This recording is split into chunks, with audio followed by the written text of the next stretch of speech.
Um café irreverente. Conversa sem tabus com Andy Wagner. Olá! Estamos aqui mais uma vez no nosso café irreverente. Eu confesso que eu estou muito animado, muito entusiasmado com o andar da carruagem deste programa, desta carruagem que é este programa que estamos começando. Hoje eu tenho aqui, como já havíamos dito, o nosso pequeno auditório que vai participar provocativamente, enfim, do debate que vai se estabelecer, que francamente não sei exatamente qual vai ser o debate diante dessa panóplia de assuntos e de questões que temos. Quando começamos a pensar no que vamos falar, temos que parar porque a lista já está em 75 itens. Então, pronto. Uma coisa que eu só queria, então, deixar assim sempre um pouco mais claro, que o meu assunto de maior interesse, que aliás nunca vai faltar provavelmente perguntas e questões a respeito, é sobre a sexualidade humana no seu mais amplo espectro. Agora, com eleições no Brasil, por exemplo, com toda essa questão atual em qualquer âmbito social, as questões de sexualidade já não tem mais como não estarem na pauta. Portanto, essa é a minha preferência. Eu me arriscaria, ou melhor dizendo, eu tinha pensado em sugerir aqui alguma coisa, mas eu vou fazer diferente. Eu já não estou mais com o mesmo ímpeto de colocar o tema em função nós tivemos aqui um pequenino debate antes do início do programa, e diante de tudo que surgiu aqui, eu vou deixar os participantes da minha plateia decidirem sobre o que vamos conversar hoje, e claro, depois vou conduzindo a questão. Vamos lá então, quem seria aqui o primeiro participante que antes do nosso início houve muitas manifestações aqui sobre temas e questões, e todas elas, inclusive nenhuma, como a gente acabou de conversar, hoje praticamente não há nada quase do que se falar em termos de fenômenos sociais e fenômenos antropológicos que não haja ali o elemento da sexualidade envolvido. Acho que nós nunca... Eu tenho certeza absoluta que se Freud vivesse hoje, eu fico imaginando, né? Freud com seus olhos brilhantes, vendo todas as suas teorias, e não só teorias e suas comprovações, provavelmente no seu apogeu, né? No seu apogeu fenomenológico. Andy, Vou vou começar... Eu ia dizer, muito bem, vamos lá então. Vou começar porque pronto, já estamos aqui com essa plateia realmente que veio estar conosco hoje. Mais uma vez, eu sou Renata aqui, a produtora do Andy, neste programa. Andy, como essa questão... É impossível realmente dissociar política de sexo e sexualidade. De fato, eu acho que são assuntos que, não sendo tabu, provocam muitas reações, e o conservadorismo está sempre a pautar a forma como as pessoas devem se relacionar ou como elas se relacionam. Estive a rever, aliás, a série House of Cards, não é? Que é uma série bastante interessante, que mostra os meandros de como essas questões, mas num âmbito muito mais da ficção. Só que a realidade, às vezes, é muito mais assustadora, não é? E surpreendente que a própria ficção. e neste momento, entre ficção e fixação de algumas elites ou alguns grupos brasileiros no que toca à sexualidade, inclusive dos outros, não é? E como essas pautas se misturam com a política, temos assistido esse encrudecimento de um conservadorismo que ameaça grupos que já ganharam, por exemplo, direitos. Por que essas coisas acontecem, Andy? Como é que a gente pode tentar compreender essas vagas de conservadorismo e de normatização, ou de tentativa de normatizar o que já estava a sair da norma? Pronto. Ai, ai. Poxa, podia ter sido um pouquinho mais suavezinha para começar, né? Eu posso até reforçar um pouco, se você quiser. Eu até reforço a pergunta. Deixa eu interromper aqui. Não, eu preciso que tu te apresentes. Sim. Eu sou o Fábio Nascimento, também ligado à área de comunicação, e com esta visão de qual a Renata levanta, tu fazes uma ligação dos cenários que estão a acontecer. Estados Unidos, Brasil com o Bolsonaro, e agora o novo partido que se lançou aqui em Portugal, que é incrivelmente Chega. Assim, o objetivo do Chega é não acabar... chega, basta, né? Basta não, o chega. O objetivo do Chega, ele foi criado para botar fim no relacionamento, no casamento homossexual. Achou fantástico isso, a pessoa cria uma cadeira, uma demanda de dinheiro, exatamente para dizer se as pessoas podem ou não casar. Então é uma pirâmide, vamos dizer assim, onde os Estados Unidos, nesse caso, nesse cenário, estreia como se fosse uma grande referência do fascismo, e passando pelo Brasil, e automaticamente Portugal parece que está com este partido já no mesmo caminho. Bem, eu tenho de fato um posicionamento mais ou menos construído a respeito desse fenômeno. E de fato, por mais incrível, ou por mais estranho, melhor dizendo, por mais estranho que pareça, a resposta não é complexa, e o fenômeno, em princípio, a sua coluna vertebral, ela não é complexa. E fica, às vezes, quando nós estamos diante de uma situação como a que nós estamos, uma situação mundial, não é? Como a que nós estamos, às vezes dar uma resposta simples para algo que aparentemente é tão complexo parece às vezes até frustrante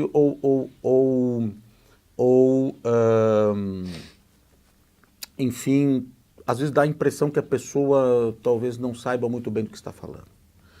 Se nós formos ao âmago, aristotelicamente falando, ao primeiro motor, isso é exclusivamente motivado na gênese pelo fenômeno do medo, no mais amplo espectro das manifestações advindas da manifestação do medo no indivíduo. E sobretudo quando esse medo se une, né? Enfim, e a causa do medo, obviamente, é insegurança. E a insegurança que eu estou falando aqui é óbvio que não se trata da insegurança pública, né? Desse tipo de insegurança. Essa já é a insegurança que está, não sei em que nível da superfície do problema. Estamos falando de uma outra insegurança. E nós não podemos nos esquecer que o fenômeno que nós estamos vendo, eu espero que eu consiga me fazer claro para responder algo que, obviamente, essa resposta, Renata, ela é um livro, não é? Seriam horas de debate e tudo mais, mas eu tenho um probleminha, queridos ouvintes, às vezes eu abro muitas janelas e depois não consigo fechá-las.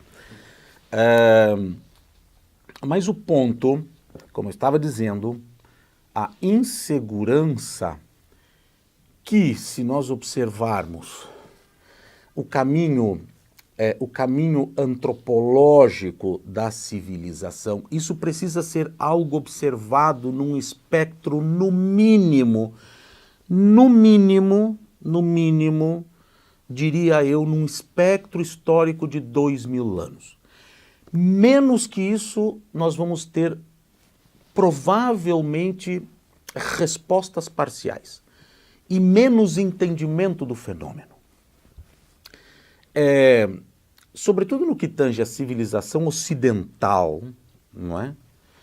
É mais ou menos por aí, no decorrer de 2000 anos, claro que essa universalização do que eu vou falar, ela se deu posteriormente a isso. Mas ali se plantou um fenômeno que é o cristianismo e as tradições judaico-cristãs, que estabeleceram concepções civilizatórias e, pior, concepções da natureza do ser, que no decorrer de séculos, e aqui no caso mais milênios, elas realmente se naturalizam.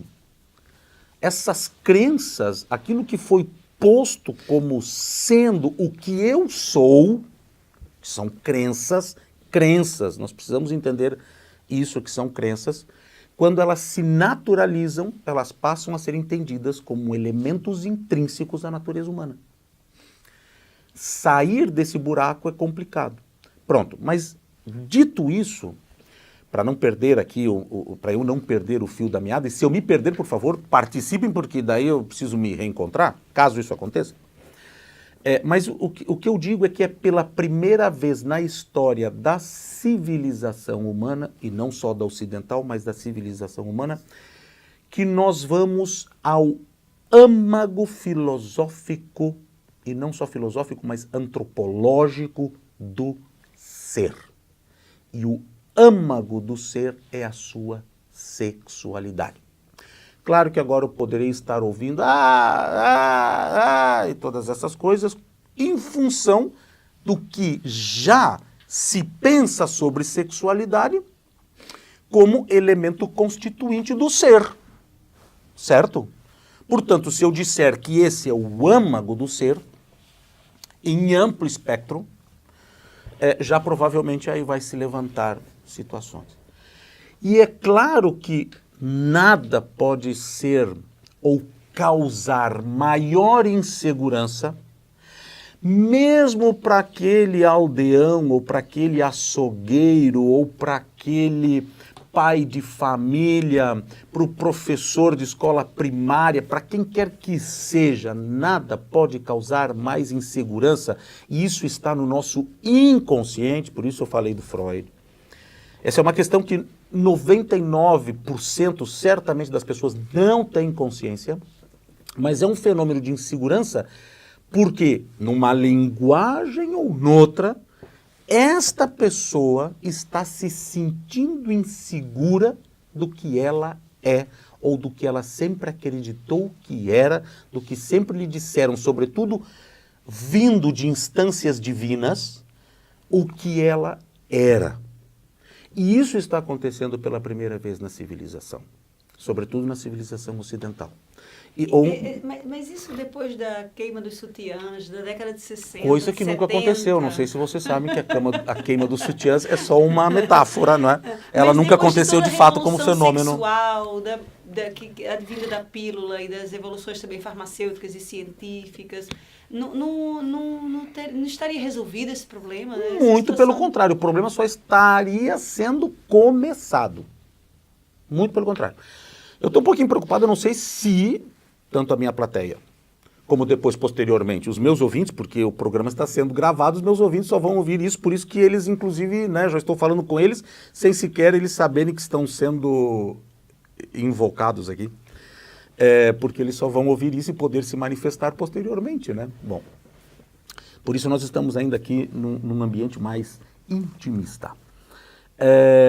Olha, pronto, aconteceu, preciso ouvir de novo. Não, é só essa um questão, pedacinho. essa questão da revolução sexual, de todos os Ah. costumes, ou seja, com tanta tecnologia, com tanta informação, o que se perde nesse processo para ver esse retrocesso? Não. Retrocesso, de fato? Não, eu não diria, eu tendo ainda a ser otimista, um pouco otimista, apesar de que cada vez fica mais difícil, mas ainda tendo a ser otimista no sentido seguinte, não quer dizer que não possa acontecer algo muito feio. Mas, do meu ponto de vista e na minha análise, o que nós estamos vendo é uma brutal reação justamente a tudo isso. Justamente é isso. Imagina o que é para uma civilização, uma população, pessoas simples ou não, mas pessoas que as suas certezas estão sendo questionadas. Porque aqui vem uma série de coisas que faz com que qualquer população que não esteja pronta para isso se levante ferozmente quando lhe é posto que são obrigados a serem autônomos, porque isso é um processo de autonomia, tá certo? E quando eu estou diante, né, de algo que me balança minimamente aquelas coisas básicas, a família, sei lá, o que mais poderia ser, essas coisas verdadeiramente de um rudimentarismo enorme, basicamente é sobre o que está sustentada a civilização. Isso abala tudo, né? Isso abala tudo. Quer dizer, por que houve, só como um exemplo pequenino, por que houve a grande migração, no caso do fenômeno mais do que tudo latino-americano, do catolicismo para o evangelicismo? Porque estava tudo bem. E quando surge essa coisa que tu referiste aí, por exemplo, essas questões todas, o catolicismo não respondeu. O catolicismo não respondeu. O evangelicismo respondeu. Respondeu. Ou seja, aquele barco ali representou um barco mais seguro. Eu preciso me agarrar de alguma coisa, porque nós estamos diante de uma situação em que, basicamente, isso sempre acontece, mas grande parte da população está sendo jogada diante de si mesma, né? E isso não é um processo fácil de se viver. Mas pegando nessa questão da religião, não terá sido também uma reação de algum movimento àquilo que era considerado como a teoria da libertação, teologia da libertação. Que surgiu com alguma espontaneidade, mas também com uma penetração nos meios mais pobres, nas camadas mais desfavorecidas da sociedade. Não terá havido uma reação por parte da sociedade mais abastada, mais rica, não terá surgido aí um conluio com forças do poder, aliadas do poder, para poder travar a teologia da libertação, e também com a cumplicidade da alta hierarquia católica, nomeadamente do próprio Vaticano. Tá, mas aqui nós fomos para uma outra seara. Como é que eu vou organizar isso agora? O que a Renata colocou é algo,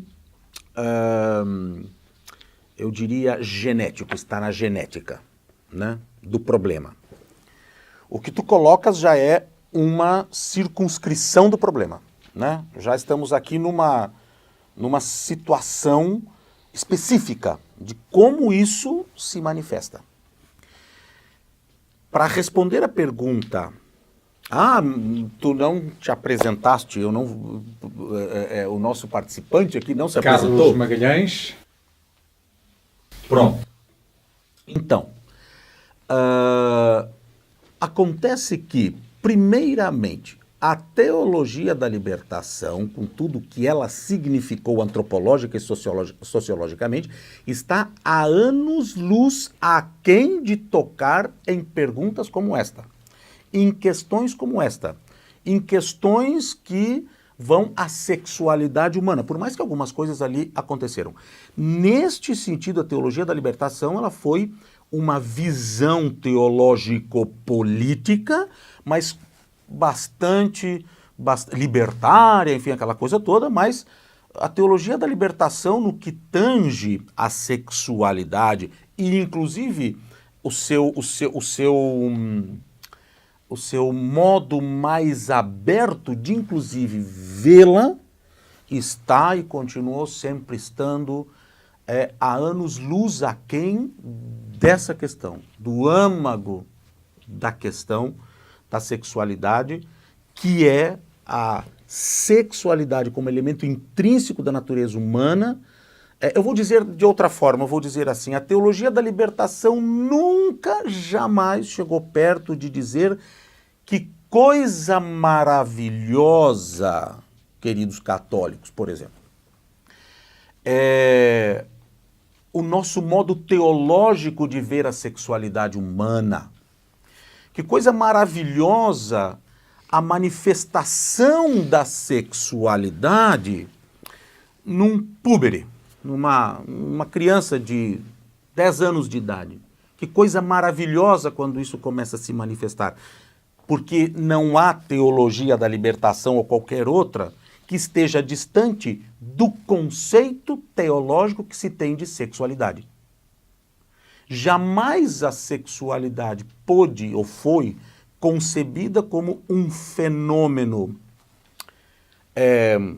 usar uma palavra, maravilhoso, porque a tal ponto nunca foi assim que quando a criança começa a manifestar a sua natureza, a sua sexualidade, ela está perdendo a inocência. Por aí já se tem ideia do que sempre se concebeu sobre sexualidade, não é? Então, nesse sentido, voltando, Magalhães, eu me recordei só do... Voltando à questão que a Renata levanta, que a Renata, em tese, foi mais ao fundo da caverna, eu não discordo em nenhum detalhe do que tu falaste, não é?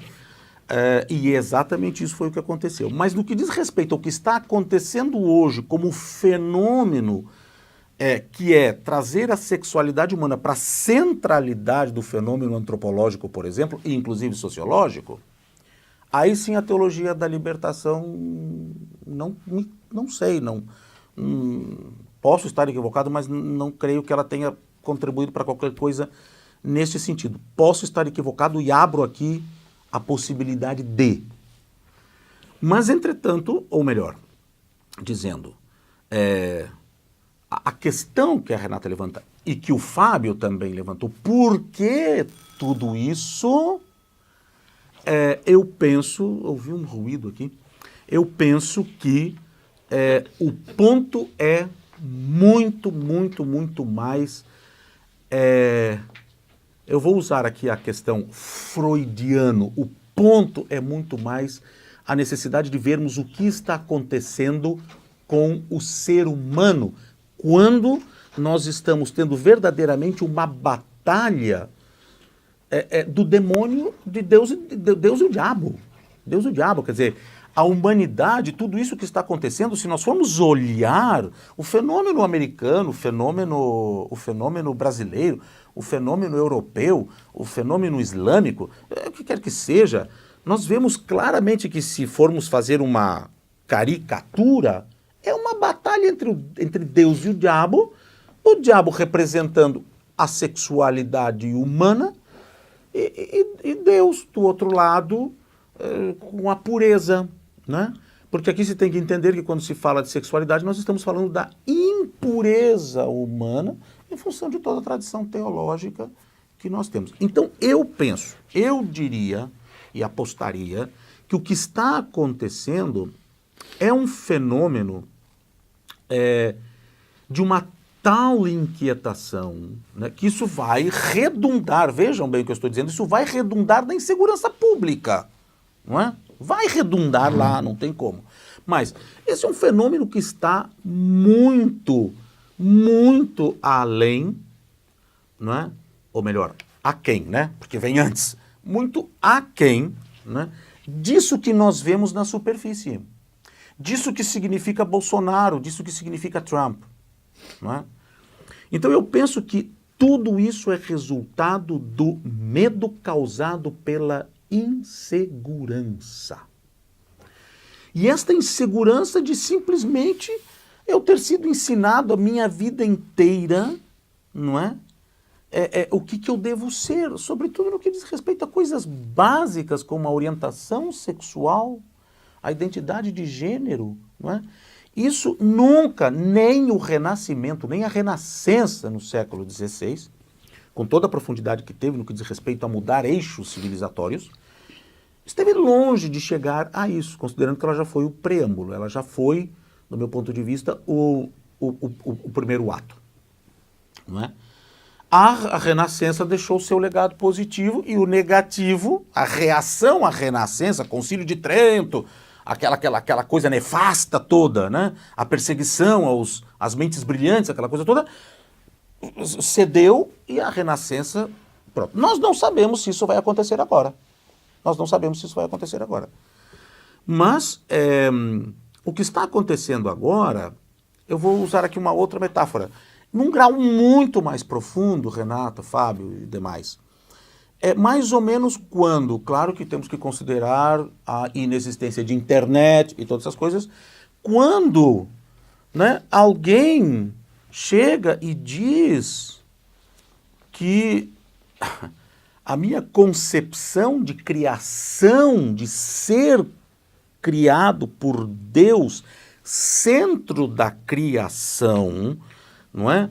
Onde inclusive se concebia a criação como sendo geocêntrica, alguém chegar e dizer que não, nós somos um grão de areia, nós não somos o centro da civilização, o centro da criação, aquilo tudo que parecia que se movia, vamos tomar o caso o Sol, não, disse o contrário, aquilo tudo que, sim, está certo, está certo. Aquilo tudo que parecia que se movia é o que está fixo. E o que parecia que está fixo, onde meus pés estão sólidos sobre aquilo que Deus pôs sobre os meus pés, move-se.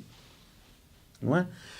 Não é por nada que poucos sabem que no Renascimento, né, um dos fatores da Contra-Reforma que fez com que houvesse uma certa recuperação de fiéis, né, para a Igreja Católica foi justamente o repúdio à ideia heliocêntrica. Porque isso tirava o eixo das pessoas, as pessoas entravam em desespero. Não é? Essas partes da história elas nunca são muito contadas, mesmo nos livros, isso tem que ser um pouquinho mais às escondidas. Eu tenho uma pergunta. Desculpa te interromper. Não sei se eu me fiz claro. Sim. Sim. A questão disso acho que até contribui o raciocínio. E consideras que esse comportamento atual hoje seja algo cíclico ou muito semelhante do que no passado se provou que a Terra era redonda e não plana e que o Sol era o centro do universo? Não, centro do universo não, o centro do sistema solar. Do sistema solar. Há exemplos. Eu já explico isso. Como eu lembro muito bem de uma música da Maria Rita, né? Onde ela usa no texto dizendo tem guerra gritando por paz. Então, assim, eu tenho, por exemplo, pessoas que são LGBTs que estão lutando a favor da ditadura, ou até mesmo católicos que são totalmente voltados à vida, a favor do armamento da população. Então são pensamentos que chocam. De repente a pessoa está vivendo essa realidade. Vamos dizer assim que na era da internet estamos todos com todas as informações e respostas que sempre fomos atrás. E agora, diante disso tudo, eu tenho todas as respostas para tudo, eu não sei o que fazer. Porque há pessoas que, por exemplo, há negro racista com o próprio negro, há latino que é racista com o próprio latino e vice-versa. Há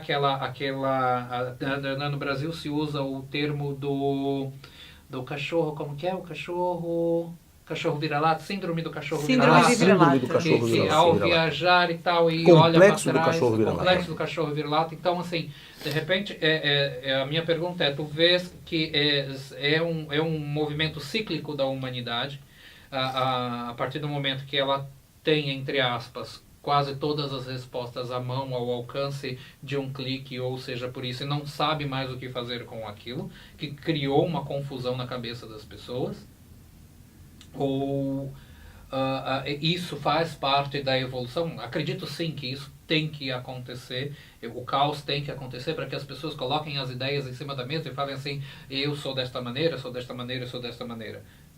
Hoje em dia, eu volto a dizer, há negros racistas apontando para negros e dizendo que eles são negros. Pronto, se eu me esquecer o nosso programa está muito brasileiro, só teve a participação de um cidadão português no nosso auditório, e o nosso auditório está dividido, parece que 50% e 50%. Pronto. Nossa, vocês estão me fritando os miolos. Eu te coloquei em dúvida. Não. Isso de fato, não quero ser pernóstico. Comportamento humano cíclico É que são coisas. Eu quero que vocês me lembrem de falar da questão do racismo dos negros para... Sim. Isso. É um ponto. Mas esse ponto que não fique esquecido, eu vou ir para... Qual é o ponto, então? Da cíclico. história, É uma comparação Bem, aqui existem teorias. Eu gosto de adotar uma teoria quanto a essa questão. A teoria da evolução em espiral. Né? Eu gosto dela. Até porque... Bem... Não vamos entrar aqui na questão do que gerou a teoria da evolução em espiral e tudo isso, mas ela me parece interessante e tem alguns fundamentos que são interessantes. Agora, independentemente de ser repetitivo ou não, ser um ciclo que se repete ou não, eu sinceramente não saberia dizer se sim, verdadeiramente, é um ciclo que se repete ou não. Agora, que ele já se repetiu algumas vezes, isso não há dúvida. Agora, se é um ciclo do menos infinito ao mais infinito de repetições, isso eu não posso garantir, não sei. Isso realmente eu não sei. A teoria da evolução em espiral tem o seu ponto de vista quanto a isso. Agora, que sim, é repetitivo, E são ciclos menores dentro de ciclos maiores e ciclos maiores, etc.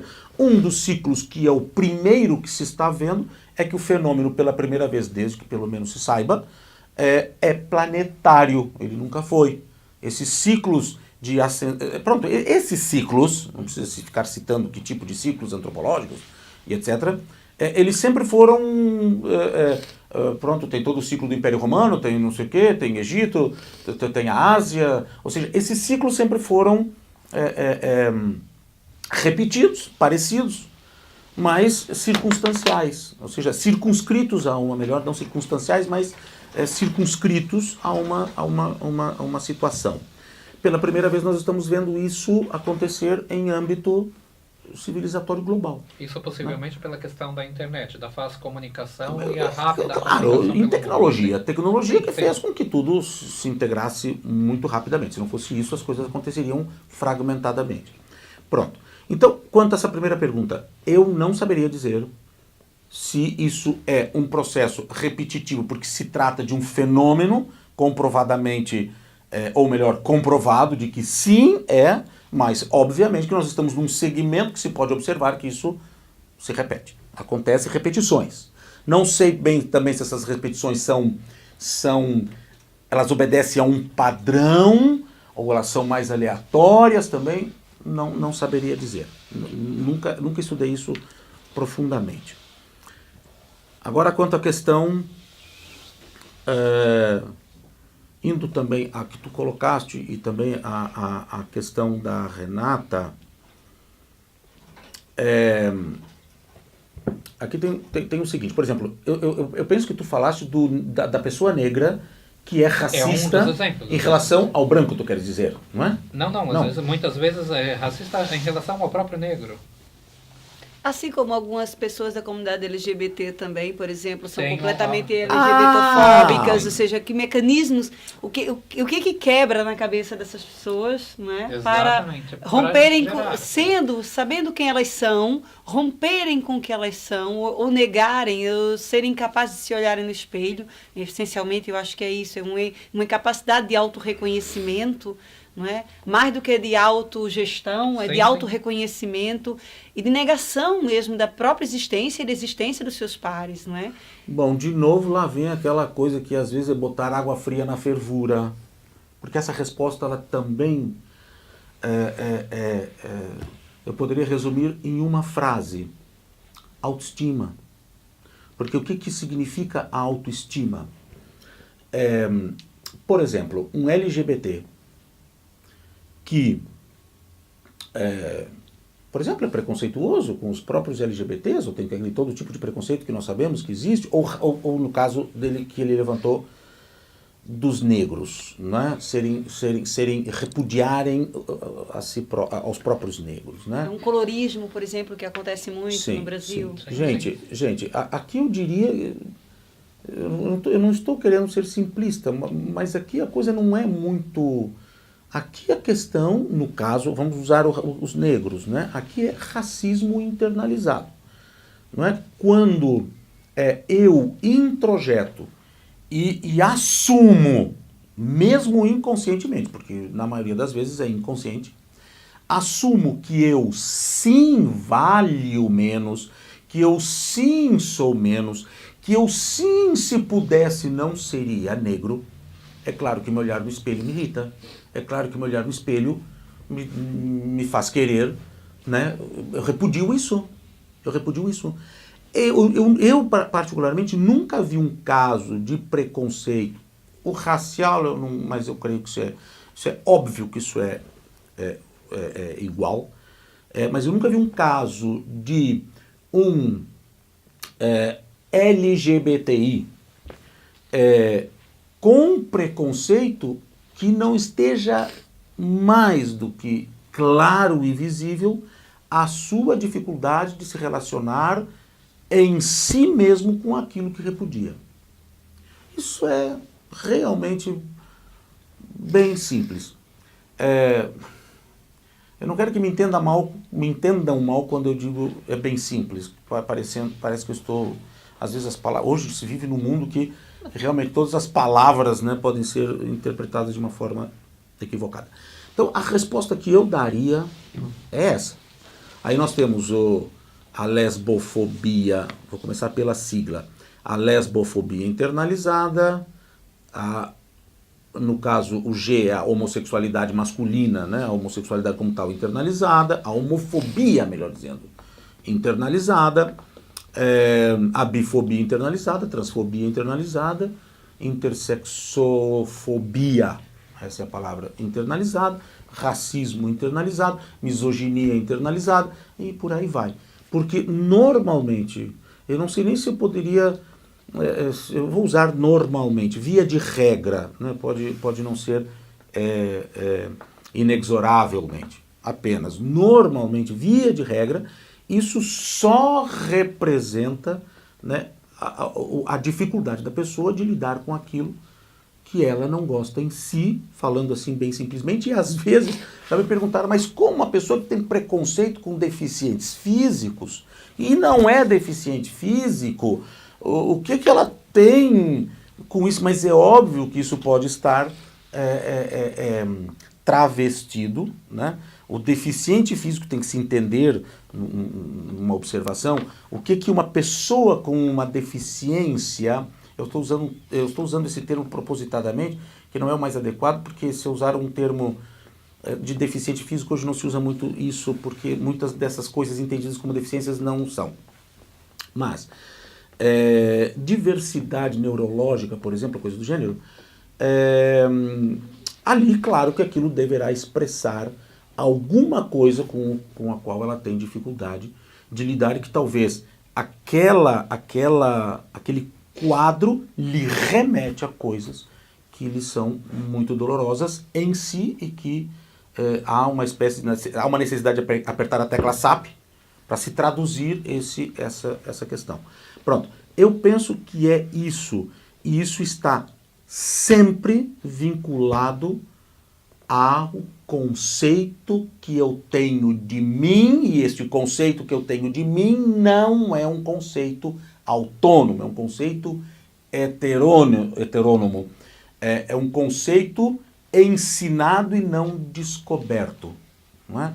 Então, quando eu começo a perceber que tem coisas que ressonam e eu começo a entrar em ressonância, isso me apavora.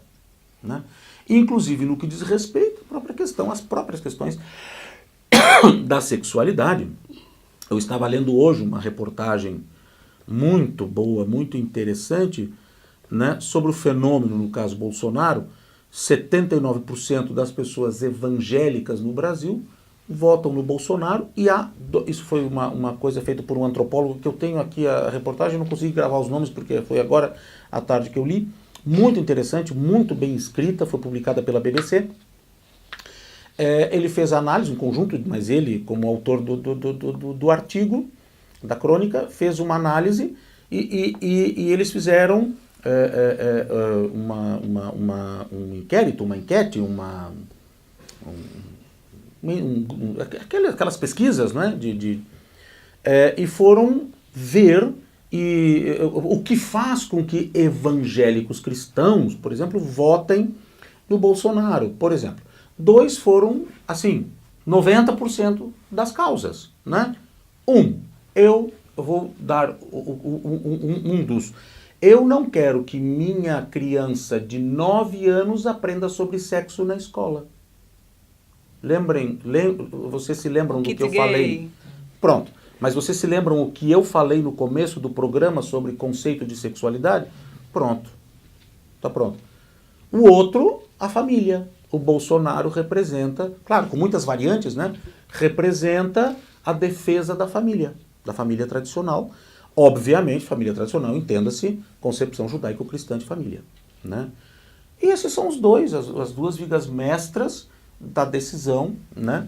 E o que está por trás disso? Sexo e tabu. Não, e antes disso, Um bom marqueteiro. Medo e insegurança. Muito medo. De afirmação. Mas claro. Imagina numa sociedade, de tradição judaico-cristã, o que significa supor que a masculinidade não é um elemento intrínseco e lapidar e alicerçal do significado do ser. E porquê? Não é? Porque o homem tem uma necessidade imperiosa de ir afirmando a sua masculinidade à medida que vai crescendo. Mas claro. O adolescente tem que ir sim. manifestando a sua masculinidade. Sim. Perante os seus pares. Claro, e isso é uma questão... Enquanto que as raparigas não têm necessidade de ir afirmando constantemente a sua feminilidade perante as suas amigas. Claro, aqui tem 2 aspectos. O aspecto de que não se pode excluir as mulheres do fenômeno do estereótipo de gênero, ou o machismo dentro do fenômeno estereótipos de gênero, o machismo ali dentro. As mulheres não são menos machistas que os homens. Elas assumem o seu, né? Reproduzem aquilo que cabe à mulher ser, né? Nesse sentido, ela, muito pelo contrário, não seria bom que ela tivesse que, da mesma forma, mostrar sua feminilidade, no que diz respeito à sua força, mas sim a sua feminilidade no que diz respeito à sua fragilidade, né? Em função dessa dicotomia. Porque se fosse... Aqui me ocorre, eu vou anotar aqui para não esquecer, me ocorre a questão, eu não quero ir muito longe, não quero fugir muito, né? A ideia, primeiro, a mulher não lhe cabe afirmar sua feminilidade como força, mas sim como fragilidade, né? Porque se fosse como força, nós teríamos aí um embate que não interessaria a ninguém. E pronto, diante disso eu vou então ilustrar aqui uma questão muito interessante, já que nós falamos há pouco do renascimento, da renascença. Ora, o que acontece? O Fábio está aqui... Aí eu quero entrar numa observação e saber da tua análise. Eu acredito que se nós... Bom, eu acredito bastante que recentemente o movimento feminino de mulheres ligadas ao Brasil e mulheres que não eram brasileiras, mas que tinham alguma ligação, algum vínculo com o Brasil, fez-se presente no mundo inteiro. Qual é a tua análise disso? Pera, volta. Sim. Volta.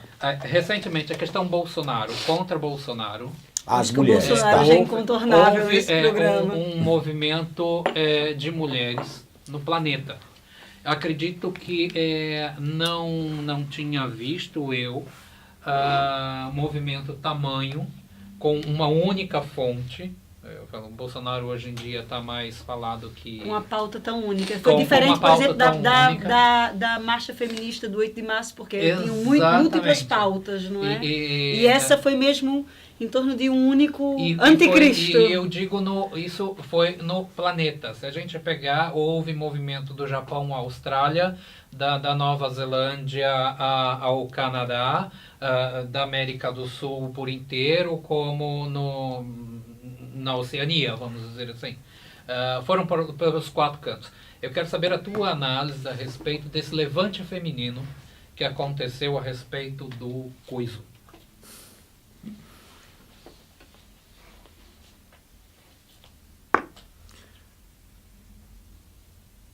Eu penso que o levante feminino...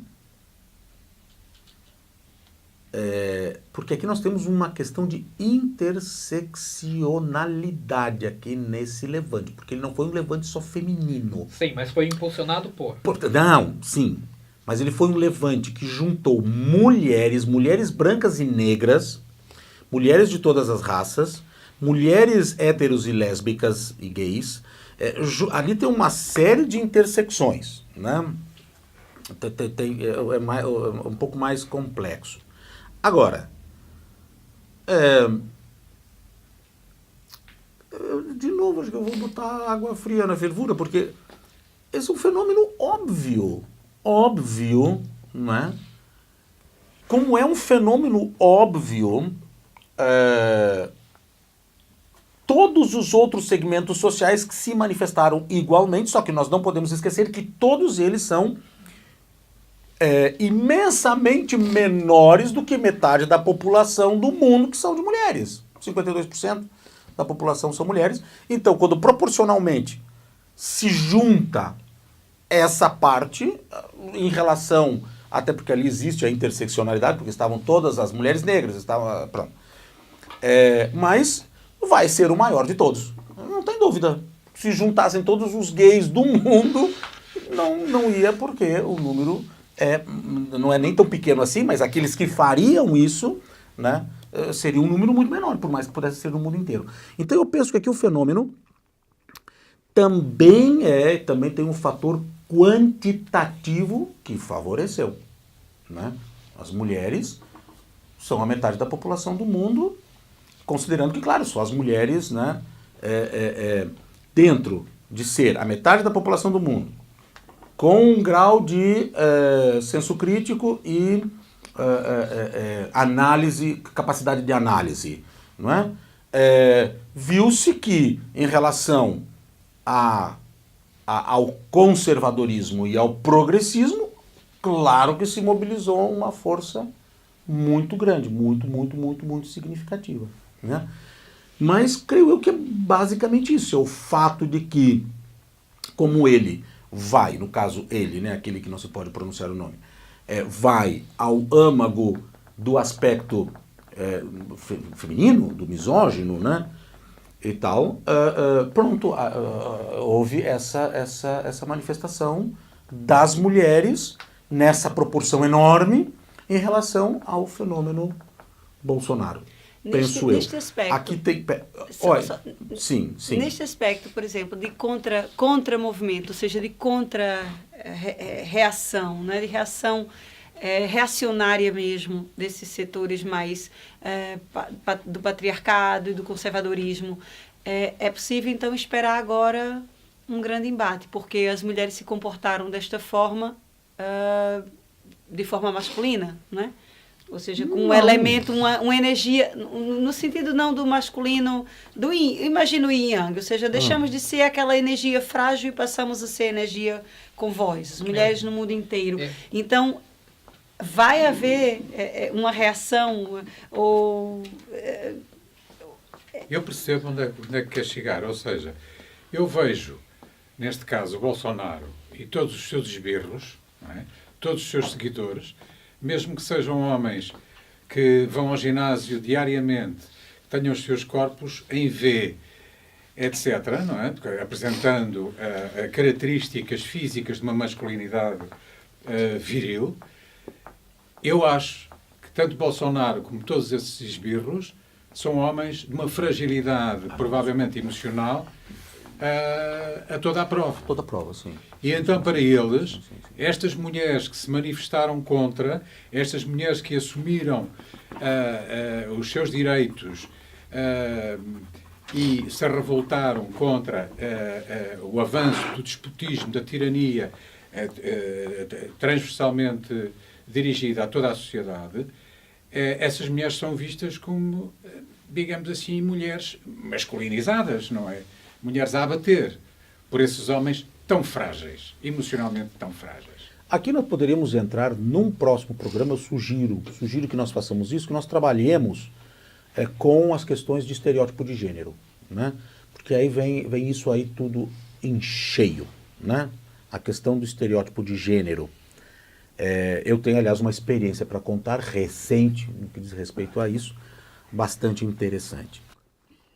Para concluir, então, essa questão, eu gostaria de, antes de ir para a questão teológica da mulher, se nós tivéssemos na escola, desde a 4ª série, por exemplo, até antes disso, assim como nós estudamos na escola já na 4ª série, bom, agora mudou muito na questão do Brasil, mas, por exemplo, em outros países, a educação caiu muito no Brasil, mas pronto, nós estudamos na escola as coisas básicas da matemática, das 4 operações, do funcionamento fisiológico, nós estudamos isso de forma básica. Se desde o começo nós estudássemos de uma forma natural a manifestação dos nossos mecanismos de defesa como uma disciplinazinha infantil, ensinar, mostrar como é que nós nos comportamos num processo de autoconhecimento, né? Porque se tudo isso, se todas essas pessoas soubessem minimamente que tem gente que sabe o que está acontecendo, certamente tudo seria muito diferente. Certamente seria tudo muito diferente. Então, se eu tivesse na escola, na 4ª série primária, na 5ª série primária, já soubesse que certas reações minhas, como tantas outras que nos ensinam, não se está ensinando nenhuma física quântica para criança, como tantas outras que se ensinam, nós começássemos a perceber como é que nós funcionamos, como a nossa psique funciona, é óbvio que muitas coisas não seriam ditas, muitos líderes não se levantariam porque eles estariam expondo seus flancos, que é isso exatamente o que foi levantado. Mas isso é tão óbvio, talvez até por isso, eu não sou um teórico da conspiração, mas, né, talvez até por isso que isso não seja algo abordado numa disciplina simples de escola, como se estuda filosofia, não é? Estudar a psique humana e o comportamento da psique humana, entender minimamente como eu funciono, como a minha mente funciona. Mas eu tenho inclusive muitos debates, aliás, com um amigo meu querido demais, eu sempre debato muitos assim, é necessário, eu digo para ele, é necessário que tu entres num processo de conhecimento da tua mecânica psíquica. E muitos dos teus problemas se resolvem. E porque as pessoas têm uma ideia de que a nossa mente é um fenômeno esotérico, sei lá eu quê, né? Sem excluir aquele que acredita na transcendência. Não se precisa excluir a transcendência. Agora, como a mente funciona também, se sabe mais ou menos, e se poderia saber muito mais como a nossa psique funciona, independentemente da existência ou não de Deus ou de quem lá quer que seja. Pronto, posto isso, para encerrar, que a questão seria da educação, então para encerrar com essa historinha. Não sei se todos sabem que até a Reforma Protestante, eu vou contar essa história da forma mais rápida possível e da forma mais resumida possível, até a Reforma Protestante, no século XVI, nós tínhamos, na tradição europeia cristã, no caso universalmente católica, né?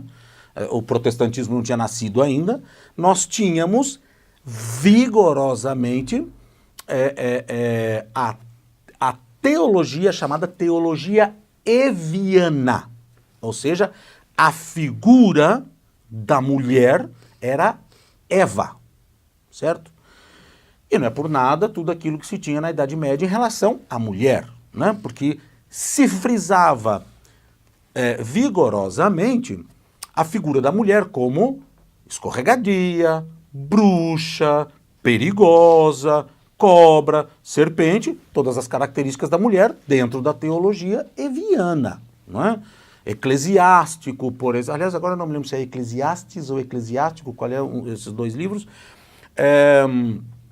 Antes durma com uma serpente em tua cama do que com uma mulher. Pronto, né? Isso está muito claro. Com a Reforma Protestante, vou contar assim como se fosse uma espécie de filme, com a Reforma Protestante, Lutero teve uma grande ideia, né? Trazer para a teologia protestante as grandes heroínas mulheres do Antigo Testamento, Ruth, Sara, etc. O que ele fez com isso?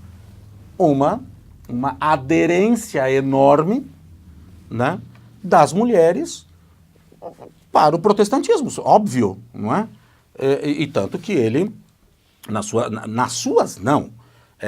estabelecendo uma análise teológica, claro, derruba a ideia do sacerdócio só para homens, enfim, aquela coisa toda que se mantém no catolicismo até hoje.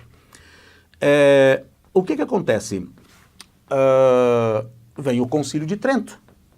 O que se fez no Concílio de Trento? O que se fez para se colocar novamente a mulher na sua condição de, no mínimo, de alguma maneira, submissa? Existe uma frase muito interessante, pena que eu não sabia que eu ia tocar nesse assunto, porque daí eu me armaria dessas coisas, uma frase muito interessante do Concílio de Trento, que diz, quando se...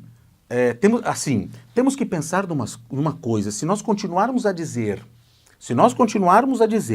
que a mulher é uma cobra, ela pode assumir-se como tal, seu veneno, não é?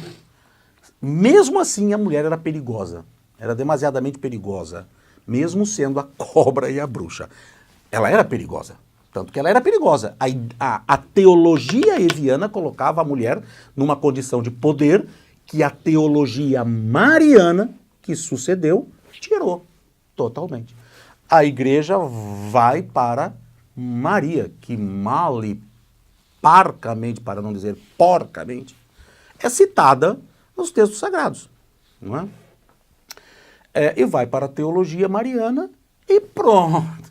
Lá está a mulher numa condição ainda muito pior do que a que estava na condição de bruxa, cobra e não sei o quê.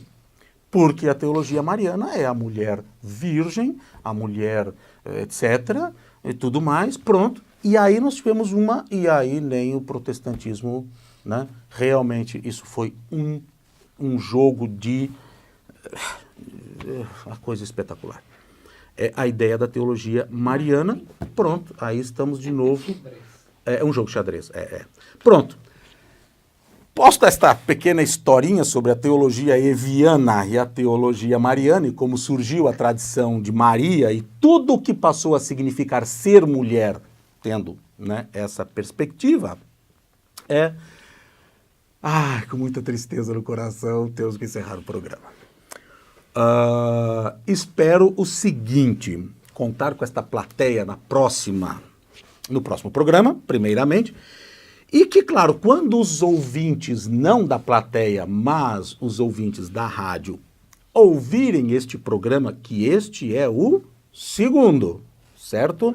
Portanto, temos ainda, já terão ouvido o primeiro, e diante disso, espero realmente, gostaria muito, peço aos ouvintes a sua participação. Não tem problema nenhum, que nós, aliás, até porque nem vai se retornar nada, porque é uma panóplia de assuntos que podemos voltar e estamos nisso pronto. Em relação a tudo isso, colocando então suas provocações, suas colocações, aos haters, fiquem à vontade de mandar suas mensagens de ódio, porque aqui nós as neutralizamos todas com um moranguinho. Muito bem, muito obrigado, muito obrigado, encantado com a participação da plateia, do auditório. Até a semana que vem, muito obrigado.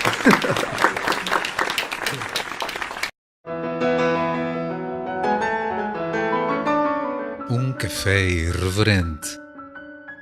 Conversa sem tabus com Andy Wagner.